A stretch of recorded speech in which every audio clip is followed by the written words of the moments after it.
दोस्तों नमस्कार, स्वागत है एक बार फिर से आज की बड़ी और ताजा खबरों में। सभी खबरें सेलेक्टेड और काम की, बस आपसे निवेदन है कृपया वीडियो को लाइक कर दें, चैनल को सब्सक्राइब कर लें और घंटी बटन जरूर दबा दें। वहीं पहली बड़ी खबर, भारत में चक्रवाती तूफान तौकते मचा रहा तबाही, कर्नाटक में 4 लोगों की मौत, 73 गाँव हुए नष्ट। जी आपको बता दें कि कोरोना महामारी के साथ साथ भारत पर तौकते चक्रवात का खतरा मंडराने लगा है। राज्य आपदा प्रबंधन प्राधिकरण के मुताबिक रविवार को चक्रवात तौकते के कारण कर्नाटक के 6 जिलों में 4 लोगों की मौत हो गई और 73 गांव पूरे के पूरे नष्ट हो गए। इन 6 जिलों में से 3 तटीय हैं और 3 पश्चिमी घाट में राज्य के पहाड़ी क्षेत्र से जुड़े हैं। कर्नाटक के मुख्यमंत्री बीएस येदियुरप्पा ने कहा कि हम तटीय क्षेत्रों में चक्रवात की स्थिति पर करीब से नजर रखे हुए हैं। उन्होंने कहा कि राहत और बचाव अभियान सुनिश्चित करने के लिए जिला प्रभारी मंत्रियों और प्रभावित जिलों के डीसी के संपर्क में है। आपको बता दें कि भारत मौसम विज्ञान विभाग यानी आईएमडी ने कहा कि इस बीच चक्रवात के उत्तर उत्तर पश्चिम दिशा में आगे बढ़ने की संभावना है। आपको बता दें कि देर रात इसका केंद्र गोवा के उत्तर उत्तर पश्चिम में हो जाएगा। आईएमडी ने कहा कि चक्रवात तौकते के प्रभाव के तहत आंधी, हवाएं और बारिश लगभग पूरे दिन जारी रहेगी। एक बयान जारी कर पुष्टि की गई है कि तूफान बहुत गंभीर चक्रवाती तूफान में तेज हो गया है। आपको बता दें कि इसको लेकर अब मुख्यमंत्री उद्धव ठाकरे और अमित शाह की हाई लेवल बैठक जारी है। और बड़ी खबर, कांग्रेस ने बीजेपी पर लगाया गंभीर आरोप, कहा केंद्र सरकार के साथ मिलकर कोरोना से मौतों के आंकड़े छुपा रही गुजरात सरकार। आपको बता दें कि कांग्रेस ने गुजरात सरकार पर कोरोना संक्रमण के सही आंकड़ों को छुपाने का बड़ा आरोप लगाया है। दरअसल पूर्व वित्त मंत्री और कांग्रेस के नेता पी चिदंबरम ने एक प्रेस कॉन्फ्रेंस में कहा कि गुजरात सरकार कोरोना के असल आंकड़े छिपाकर पेश कर रही है। उन्होंने कहा कि मोदी सरकार कुछ राज्य सरकारों के साथ मिलीभगत कर रही है और कोरोना से मरने वालों की संख्या का सही आंकड़ा पेश नहीं कर रही है। आपको बता दें कि आंकड़ों का हवाला देते हुए कांग्रेस ने मोदी सरकार और राज्य सरकार से जवाब मांगा है। कांग्रेस का कहना है कि हम भारत सरकार और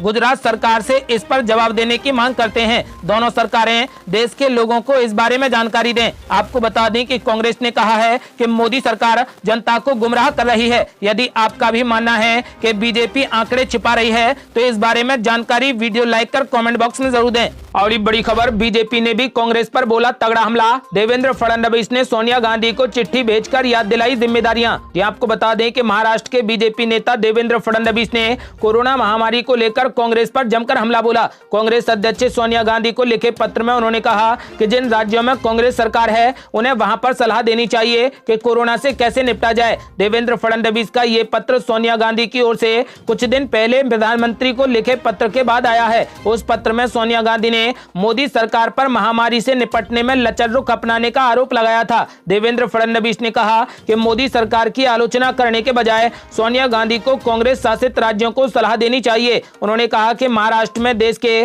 22% संक्रमण के मामले हैं, यहां पर 31% मौतें और मौजूदा समय में 14% उपचाराधीन मरीज हैं। फडणवीस ने कहा कि अगर महाराष्ट्र सरकार मिलकर काम करे तो कुल मिलाकर देश की स्थिति सुधरेगी। देवेंद्र फडणवीस ने महामारी से निपटने के लिए मुंबई मॉडल पर भी सवाल उठाए। उन्होंने आरोप लगाया कि महानगर में कोविड-19 से होने वाली मौतों को 40% कम दिखाया गया है और मौतों को अन्य श्रेणियों में दर्ज किया गया है। आपको बता दें कि देवेंद्र फडणवीस ने कहा कि मोदी सरकार की आलोचना करने के बजाय सोनिया गांधी को कांग्रेस शासित राज्यों को सलाह देनी चाहिए। और बड़ी खबर, अरविंद केजरीवाल का बड़ा ऐलान, दिल्ली में 1 सप्ताह और बढ़ा लॉकडाउन। आपको बता दें कि कोरोना संकट के बीच दिल्ली में लॉकडाउन 1 सप्ताह के लिए और बढ़ा दिया गया। राजधानी में अब 24 मई सोमवार सुबह 5 बजे तक लॉकडाउन जारी रहेगा।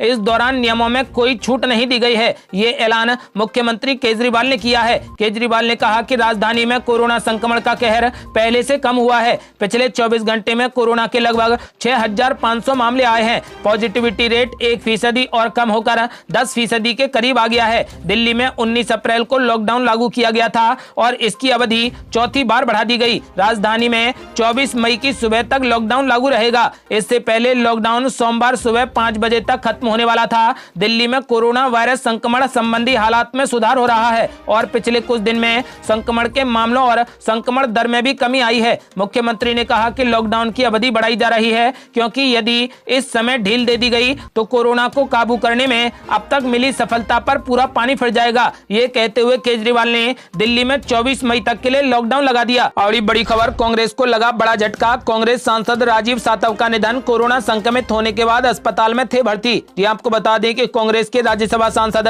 राजीव सातव का रविवार की सुबह एक प्राइवेट अस्पताल में निधन हो गया। कांग्रेस को बहुत बड़ा झटका लगा। कांग्रेस के राष्ट्रीय प्रवक्ता रणदीप सिंह सुरजेवाला ने इस बात की जानकारी दी। कोरोना संक्रमित होने के बाद से राजीव सातव की हालत नाजुक बनी थी। उनकी उम्र अभी महज 46 साल थी। कांग्रेस नेता राहुल गांधी ने राजीव सातव के निधन पर दुख जताया और कहा कि ये उनके लिए बहुत बड़ी क्षति है। उन्होंने कहा कि मैं अपने मित्र राजीव सातव के निधन से बहुत दुखी हूं। उनमें एक नेता के तौर पर असीम संभावनाएं थीं और उन्होंने कांग्रेस के आदर्शों को आत्मसात कर लिया था। तो वहीं प्रधानमंत्री नरेंद्र मोदी ने राजीव सातव के निधन पर दुख जताया है। और बड़ी खबर, गांव-गांव तक पहुंचे कोरोना संक्रमण पर काबू पाने में जुटी सरकार, जारी की नई गाइडलाइन। ये आपको बता दें कि गांव-गांव में खासा नुकसान पहुंचा रही कोरोना वायरस की दूसरी लहर पर काबू पाने के लिए सरकार ने नई गाइडलाइन जारी कर दी हैं। स्वास्थ्य मंत्रालय द्वारा जारी की गई इन नई गाइडलाइन में ग्रामीण क्षेत्र के अलावा बाहरी शहरी इलाकों और जनजातीय क्षेत्रों के लिए भी दिशा निर्देश दिए गए हैं। इनके तहत अन्य उपायों के साथ साथ ग्रामीण स्तर पर कोविड के प्रबंधन के लिए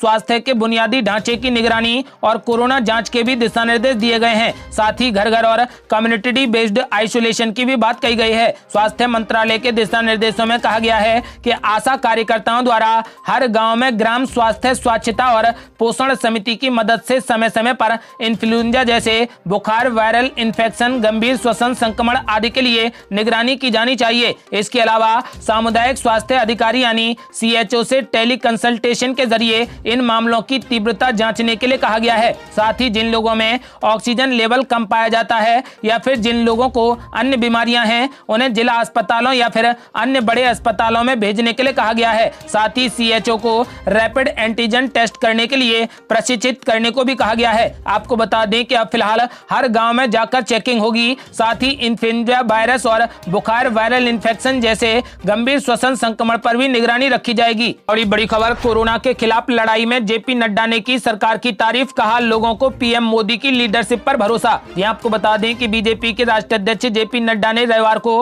हिमाचल प्रदेश के लिए कोरोना राहत सामग्री रवाना कर दी। दिल्ली में हुए कार्यक्रम में उन्होंने 50 ऑक्सीजन कंसेंट्रेटर को हिमाचल प्रदेश के लिए रवाना कर दिया। कार्यक्रम में बोलते हुए JP नड्डा ने कहा कि PM मोदी ने इस संक्रमण से लड़ने के लिए देश का बेहतरीन तरीके से नेतृत्व किया है। भारत ही एक ऐसा देश है जहां इस संक्रमण से लड़ने के लिए सरकार और जनता दोनों एक साथ मिलकर लगे हैं। लोगों को PM मोदी की लीडरशिप पर पूरा भरोसा है। BJP के लाखों कार्यकर्ता भी जनता की सेवा में जुटे हैं और पीड़ितों को दवा, भोजन और राहत पहुंचाने का काम कर रहे हैं। आपको बता दें कि केंद्रीय वित्त राज्य मंत्री अनुराग ठाकुर की सराहना करते हुए JP नड्डा ने कहा कि अनुराग ठाकुर हिमाचल में स्वस्थ सुविधाएं पहुंचाने में जुटे हैं। इसके लिए मैं उन्हें बधाई देता हूं। उन्होंने कहा कि हिमाचल से उनका भी व्यक्तिगत रिश्ता है, ऐसे वे भी सेवा के इस काम में पीछे नहीं रह सकते। कार्यक्रम में शामिल अनुराग ठाकुर ने कहा कि आज सेवा ही संगठन प्रोग्राम के तहत हिमाचल को 17 मोबाइल मेडिकल यूनिट और राहत सामग्री भेजी गई। साथ में डॉक्टर, नर्स और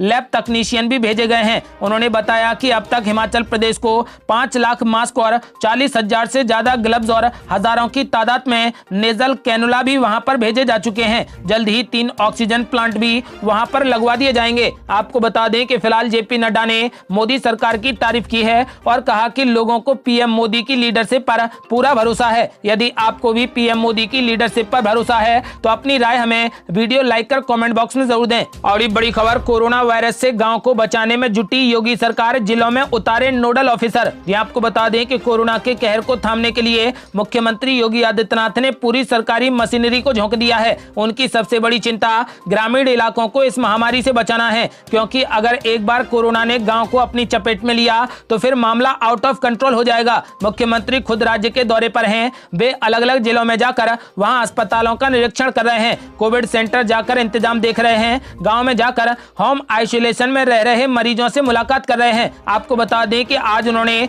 गाजियाबाद, नोएडा और मेरठ का दौरा किया। यूपी में 8 महीने बाद विधानसभा के चुनाव हैं। कोरोना की दूसरी लहर में लोगों को ऑक्सीजन से लेकर अस्पताल में बेड के लिए बहुत परेशानी झेलनी पड़ी है। मुख्यमंत्री योगी आदित्यनाथ खुद कोरोना पॉजिटिव हो गए थे। नेगेटिव होने के बाद से वे सरकारी मशीनरी को दुरुस्त करने में जुटे हैं। इसी कड़ी में आज एक उन्होंने बड़ा फैसला करते हुए योगी ने सभी जिलों में नोडल अफसरों को तैनात कर दिया है। आपको बता दें कि ये अधिकारी अपने अपने जिलों में हफ्ते भर रहेंगे। वहां की पूरी रिपोर्ट लेने के बाद वे इसे मुख्यमंत्री ऑफिस को भेजेंगे। आपको बता दें कि मुख्यमंत्री योगी आदित्यनाथ ने कोरोना महामारी को गांव में पहुंचने से रोकने के तगड़े इंतजाम किए हैं। और बड़ी खबर, कोरोना को रोकने के लिए बिहार, यूपी समेत इन राज्यों ने किया प्रतिबंधों में विस्तार, बढ़ाया लॉकडाउन और नाइट कर्फ्यू। ये आपको बता दें कि भारत में कोरोना वायरस के मामलों की दैनिक गिनती में कुछ गिरावट देखी जाने लगी है, क्योंकि कई राज्यों ने इसके प्रसार को नियंत्रित करने के लिए lockdown, mini lockdown, corona curfew जैसे